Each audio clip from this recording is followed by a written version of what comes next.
बिस्मिल्लाहिर्रहमानिर्रहीम अस्सलाम वालेकुम। हम स्ट्रक्चर ऑफ प्रोटीन्स को डिस्कस करेंगे और इसी तरह फंक्शन ऑफ प्रोटीन्स को डिस्कस करेंगे। पिछले लेक्चर में हमने प्रोटीन को थोड़ा सा इंट्रोड्यूस किया था और अमीनो एसिड को डिटेल में पढ़ लिया था, डिस्कस किया था। जो स्ट्रक्चर ऑफ प्रोटीन है, this is primary structure, secondary structure, tertiary structure and quaternary structure. और फिर प्राइमरी स्ट्रक्चर कौन सा स्ट्रक्चर होगा? The sequence of amino acid in protein is called primary structure. Amino acid का जो सीक्वेंस होगा proteins में, उसको फिर हम प्राइमरी स्ट्रक्चर कहेंगे। और इसी तरह जो प्राइमरी स्ट्रक्चर है, ये पहले जब राइबोसोम में प्रोटीन्स बनते हैं या जो अमाइनो एसिड आपस में लिंक होते हैं, तो जो स्ट्रक्चर बनेगा प्रोटीन का वो प्राइमरी स्ट्रक्चर कहलाएगा, क्योंकि इसमें किसी किस्म का फोल्ड नहीं होगा। प्राइमरी स्ट्रक्चर को सबसे पहले 1953 में फ्रेडरिक सिंगर ने डिटरमाइन किया था इंसुलिन में। उन्होंने ये कहा था कि इंसुलिन जो है वो दो पॉलीपेप्टाइड चेन पर मुश्तमिल होता है। जो फर्स्ट पॉलीपेप्टाइड चेन होगा वो 21 अमीनो एसिड पर मुश्तमिल होगा, और जो दूसरा होगा वो 30 अमीनो एसिड पर मुश्तमिल होगा। और इनके दरमियान जो लिंकेज होगा वो डायसल्फाइड बॉन्ड होगा या डायसल्फाइड ब्रिज होगा दो सिस्टेंस के दरमियान। इसी तरह जब ये प्राइमरी स्ट्रक्चर एक स्पेशल एक फोल्डिंग शो करता है, फिर दूसरा स्ट्रक्चर बनता है। This structure is called secondary structure. Secondary structure जब प्राइमरी स्ट्रक्चर स्पेस में एक ख़ास ओरिएंटेशन शो करे, एक ख़ास सिम्त शो करे, ख़ास डायरेक्शन पर अपने आप को अरेंज करे, फिर जो स्ट्रक्चर बनेगा this is called secondary structure. इसी तरह सेकेंडरी स्ट्रक्चर के फिर फर्दर टू टाइप्स है, one is alpha helix and another is beta pleated sheet. पहले अल्फा हेलिक्स को देखते हैं। अल्फा हेलिक्स जब प्राइमरी स्ट्रक्चर स्पेस में एक स्पेशल ओरिएंटेशन शो करे और एक स्पिरल शेप बनाए, दिस इज स्पिरल शेप, यानी ये स्पिरल शेप नज़र आ रहा है। किस तरह ये जो पॉलीपेप्टाइड चेन होगा, ये सिंगल अल्फा हेलिक्स जो है वो सिंगल पॉलीपेप्टाइड चेन पर मुश्तमिल होता है। और इसी तरह ये जो स्पिरल शेप शो कर रहा है, जो फोल्ड शो कर रहा है, this is due to hydrogen bonding. Hydrogen bonding किस तरह बनेंगे? Let this is carbon number 1 of this is carbon of 1 amino acid, और इस कार्बन के साथ डबल बॉन्ड OH, यानी कार्बोनाइल ग्रुप भी हम इसको कह सकते हैं या कार्बोक्सिल ग्रुप भी कह सकते हैं। इस ऑक्सीजन पर लोन पेयर ऑफ इलेक्ट्रॉन मौजूद है। इसने इस अमीनो एसिड यानी दूसरे अमीनो एसिड ने 6 अमीनो एसिड के नाइट्रोजन के हाइड्रोजन के साथ हाइड्रोजन बॉन्ड बनाया। क्यों बनाया? यहाँ पर अगर हम देख लें, नाइट्रोजन है, इसके साथ हाइड्रोजन अटैच है, और हाइड्रोजन जो है वो इलेक्ट्रॉन डिफिशिएंट है। इसको इलेक्ट्रॉन की ज़रूरत है, क्योंकि ये जो नाइट्रोजन है इससे इलेक्ट्रॉन अपनी तरफ अट्रैक्ट कर रहा है।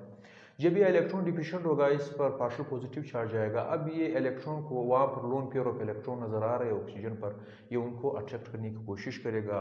एक वीक टाइप ऑफ बॉन्ड बनेगा, and this weak type of bond is called hydrogen bonding. इसको फिर हम हाइड्रोजन बॉन्डिंग कहेंगे। इसी तरह जो हाइड्रोजन बॉन्ड बनता है, ये फर्स्ट और फिफ्थ अमीनो एसिड के दरमियान बनेगा, और इसी तरह सेकंड और सिक्स्थ अमीनो एसिड के दरमियान बनेगा, इसी तरह थर्ड और इसी तरह सेवंथ अमीनो एसिड के दरमियान बनेगा। फिर इसके बाद देखते हैं, ये जो अल्फा हेलिक्स है, एग्जाम्पल एक केराटिन होगा और एक कोलेजन होगा। फिर बीटा प्लीटेड शीट क्या होगा? जो बीटा प्लीटेड शीट है, ये 1 और मोर पॉलीपेप्टाइड चेन पर मुश्तमिल हो सकता है, यानी इसमें बहुत ज़्यादा पॉलीपेप्टाइड चेन भी हो सकते हैं। ये जो पॉलीपेप्टाइड चेन होंगे एक दूसरे के पैरेलल होंगे, और इसी तरह ये प्लेटेड वर्ड का मतलब है फोल्ड्स, यानी ये भी इस तरह के फोल्ड शो करेगा। ये जो पॉलीपेप्टाइड चेन नज़र आ रहा है, ये स्ट्रेट नहीं है बल्कि ये जिगजैग है। और इसी तरह ये जो दूसरा पॉलीपेप्टाइड चेन नज़र आ रहा है, ये पहले पॉलीपेप्टाइड चेन के साथ उसी तरह हाइड्रोजन बॉन्ड के जरिए लिंक हो जाएगा। और ये जो पॉलीपेप्टाइड चेन होगा, ये एक भी यहाँ पर हो सकता है। लेट सपोज ये एक पॉलीपेप्टाइड चेन है, तो ये यहाँ पर कर्ल खाएगा, यानी ये फोल्ड होगा और फिर यहाँ पर वापस आ जाएगा। और इनके दरमियान जब हाइड्रोजन बॉन्ड बनेंगे, इसको हम कहेंगे इंट्रा चेन हाइड्रोजन बॉन्ड। अगर पॉलीपेप्टाइड चेन एक ना हो, 2 हो या इसी तरह 3 हो, फिर जो ये पॉलीपेप्टाइड चेन होंगे ये सेपरेट होंगे एक दूसरे से, यानी एक पॉलीपेप्टाइड चेन का हिस्सा नहीं होंगे। ये जो सेपरेट पॉलीपेप्टाइड चेन होंगे, इनके दरमियान भी फिर हाइड्रोजन बॉन्ड बन जाएगा, जिस तरह हमने यहाँ डिस्कस किया इसी तरह बनेगा। हम कह सकते हैं कि बीटा प्लीटेड शीट में be formed either by separate polypeptide chain, hydrogen bond are inter chain, और बाय सिंगल पॉलीपेप्टाइड चेन, जिसमें हाइड्रोजन बॉन्ड जो होंगे वो इंट्रा चेन होंगे। फिर इसी तरह ये जो पॉलीपेप्टाइड चेन, अगर सेपरेट पॉलीपेप्टाइड चेन हो, ये अपने आप को अरेंज किस तरह करती है? या तो इनका C टर्मिनल एक ही डायरेक्शन में होगा, यहाँ पर जो नज़र आ रहा है 2 पॉलीपेप्टाइड चेन है, इनका सी टर्मिनल एक ही डायरेक्शन में, इसको फिर हम पैरेलल पॉलीपेप्टाइड चेन कहेंगे।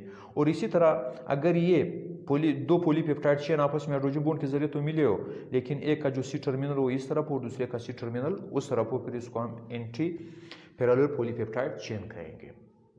इसी तरह टर्शरी स्ट्रक्चर क्या होगा? टर्शरी स्ट्रक्चर में फिर अल्फा हेलिक्स और बीटा रिलेटेड शीट जो है ये आपस में लिंक हो जाते हैं, आपस में कंबाइन हो जाते हैं बॉन्ड्स के जरिए। वो कौन से बॉन्ड होंगे? डाइसल्फाइड बॉन्ड होगा, इसी तरह हाइड्रोजन बॉन्डिंग होगा, इसी तरह आयनिक बॉन्ड होगा और हाइड्रोफोबिक इंटरेक्शन होगा। ये जो आपस में ये आपस में लिंक करेंगे और दूसरा फोल्डिंग भी बहुत ज़्यादा हो जाएगा। ड्यू टू दिस फोल्डिंग एक 3 डायमेंशनल आइली फोल्डेड शेप बनेगा एंड दिस 3 डायमेंशनल आइली folded shape is called tertiary structure. ये फिर टर्शरी स्ट्रक्चर कहलाएगा। डाइसल्फाइड बॉन्ड जो बनेंगे ये सिस्टीन के दरमियान बनेंगे, यानी एक पॉलीपेप्टाइड चेन है दूसरा पॉलीपेप्टाइड चेन है, इनके दरमियान डाइसल्फाइड बॉन्ड बना, ये 2 सिस्टीन के दरमियान बना और 2 पॉलीपेप्टाइड चेन आपस में लिंक हुए। इसी तरह हाइड्रोजन बॉन्डिंग भी बनेगा।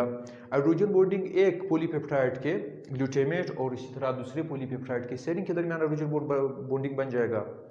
और इसी तरह जो आयनिक बॉन्ड होगा ये फिर अगर एक पॉलीपेप्टाइड चेन में अमाइनो एसिड पर प्लस या माइनस चार्ज हो, अगर यहाँ पर कार्बोक्सिलिक ग्रुप हो एक पॉलीपेप्टाइड चेन में उस पर माइनस चार्ज होगा, अगर अमाइनो ग्रुप हो उस पर प्लस चार्ज होगा, फिर ये अमाइनो ग्रुप और कार्बोक्सिल ग्रुप आपस में लिंक हो जाएंगे with the help of ionic bond. इसकी जो मिसाल होगी यह अस्पार्टेट होगा और इसी तरह लाइसिन होगा। लाइसिन और अस्पार्टेट में जो कार्बोक्सिल ग्रुप पाया जाता है इस पर माइनस चार्ज होता है, और इसी तरह जो लाइसिन होगा उसमें अमाइनो ग्रुप पाया जाएगा और उस पर प्लस चार्ज होगा, तो ये एक दूसरे के साथ कार्बोक्सिल ग्रुप और इसी तरह अमाइनो ग्रुप आयनिक बॉन्ड के जरिए लिंक हो जाएंगे।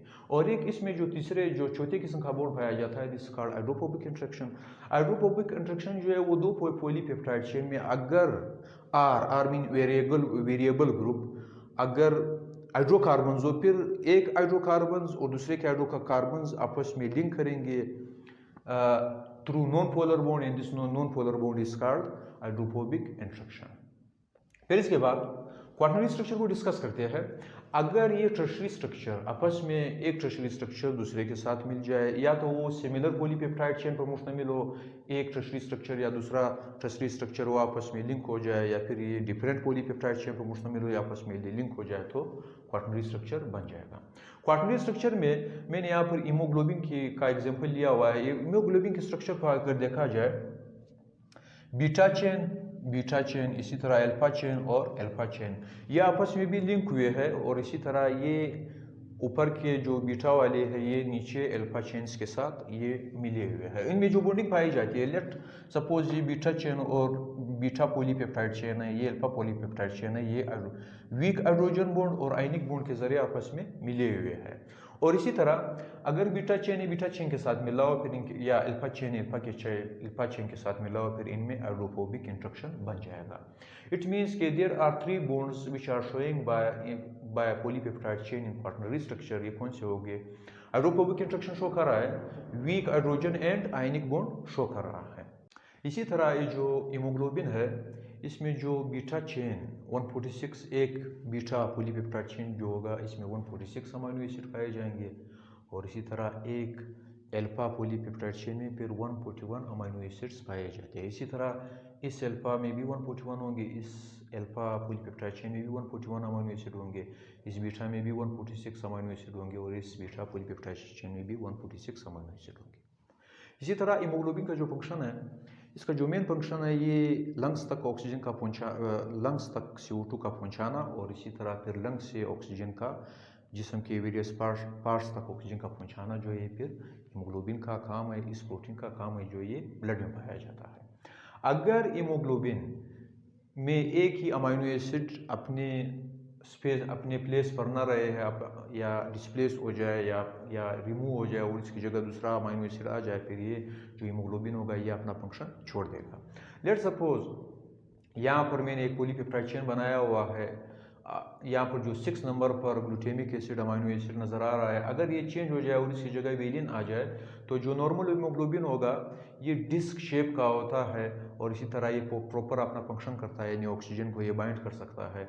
लेकिन अगर इसका शेप चेंज हो जाए, ये क्रेसेंट शेप में आ जाए, यानी ये शेप चेंज हुआ क्योंकि वेलिन आया पॉलीपेप्टाइड चेन के 6 नंबर पर, तो क्रिएशन शेप फिर वेसल्स को ब्लॉक कर देगा और जो ऑक्सीजन की सप्लाई होगी वो जिस्म के वेरियस हिस्से तक सही तरीके से नहीं होगी।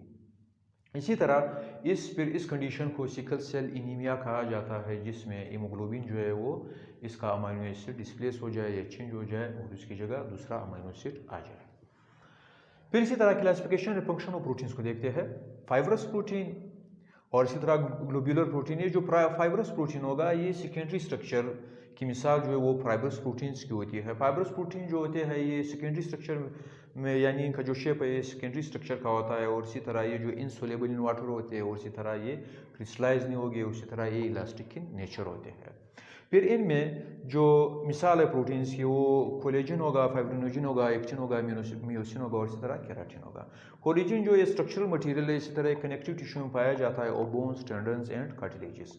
फाइब्रिनोजन जो है इसका जो मेन फंक्शन है ये ब्लड क्लॉट करवाता है, यानी ब्लड की प्रोटीन जो होगा इसमें फाइब्रिनोजन एक इंपॉर्टेंट रोल प्ले करेगा। इसी तरह एक्टिन जो और मियोसिन जो है इनका काम फिर मूवमेंट ऑफ मसल्स है, यानी हमारे जो मसल मूवमेंट करते हैं इनमें एक्टिन और मियोसिन पाया जाता है, और ये मूवमेंट मसल्स का फिर एक्टिन एंड मियोसिन प्रोटीन्स करवाएंगे।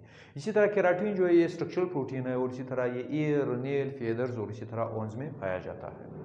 फिर इसी तरह ग्लोब्यूलर प्रोटीन जो है इसका जो शेप होगा वो ग्लोब की तरह होगा, और इसी तरह इनमें फिर ये जो प्रोटीन्स हैं इनमें एंजाइम्स शामिल है, एंटीबॉडीज शामिल है, चैनल प्रोटीन शामिल है, उसी तरह हार्मोन शामिल है। एंजाइम का काम हमारे जिस्म में केमिकल रिएक्शन को या फूड के डाइजेशन को स्पीड अप कराना है, तेज़ कराना है। एंटीबॉडीज का काम हमारे जिस्म में अगर पैथोजेंस आ जाए इनको डिस्ट्रक्ट करना, इनको डिस्ट्रॉय करना, फिर एंटीबॉडीज का फंक्शन होगा। चैनल प्रोटीन जो है सेल मेम्ब्रेन में पाए जाते हैं, और सेल मेम्ब्रेन के अक्रॉस जो मटेरियल की एक्सचेंज होती है ये फिर चैनल प्रोटीन का फंक्शन होगा। इसी तरह हार्मोन जो है ये रेगुलेटरी फंक्शन करते हैं, हमारे जिस्म में वेरियस फंक्शन को ये रेगुलेट करते हैं, उनको चेक करते हैं और उनको कंट्रोल करते हैं। हार्मोन्स में जो इंसुलिन, लेट्स सपोज इंसुलिन जो एक इंपॉर्टेंट हार्मोन है, इसका काम ग्लूकोज मेटाबॉलिज्म करवाना है। ये जो ग्लोब्यूलर प्रोटीन की जो एग्जांपल होगी ये फिर टर्शियरी स्ट्रक्चर और क्वाटरनरी स्ट्रक्चर। तो इसी के साथ हमारा लेक्चर खत्म हुआ। अल्लाह हाफिज़।